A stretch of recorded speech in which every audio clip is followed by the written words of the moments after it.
I think having the right to influence policy would be huge for families. I think because number one, you're endearing it.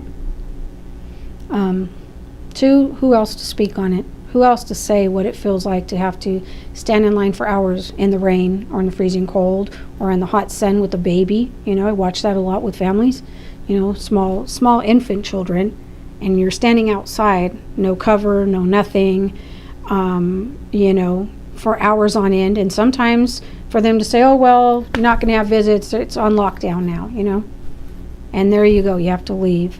You know, the fact of how, you know, I watched an older gentleman, probably 70 years old, get all the way to where we were driven down on the bus to where we were going to visit.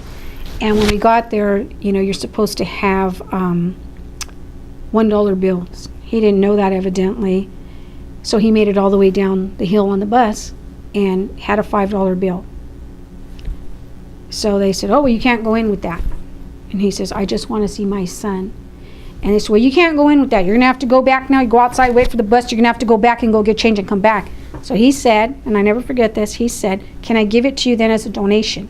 Do what you want with it. I just want to see my son. And they said, no, we can't touch the money. You got to take it. You got to go. You have to go outside. You got to go back, get on the bus and go back. They kept repeating this to this man. And I thought, dear God, he is an old man. What are you doing? So finally a lady was there, and I kid you not, this all happened within 20 minutes. So the man's sitting there really upset, waiting for the bus now. Two girls go up, and they're going to want to go in. Well, as women, we get checked on how we're dressed. Your clothes are too form-fitting, they're not the right color, they're not looking the right size, your top's too low, whatever they come up with. These two young girls got told they need to leave because whatever was too form-fitting, they needed to put a jacket on, and they would not be able to take the jacket off, but they didn't have a jacket. So luckily for the three people, a poor lady that had sat there, her mother was handicapped, so she had her vehicle outside, out literally the door, and she said, you know what, I have 2 coats in my car, I will go get them and let you borrow them, you'll have to give them back to me. She did that.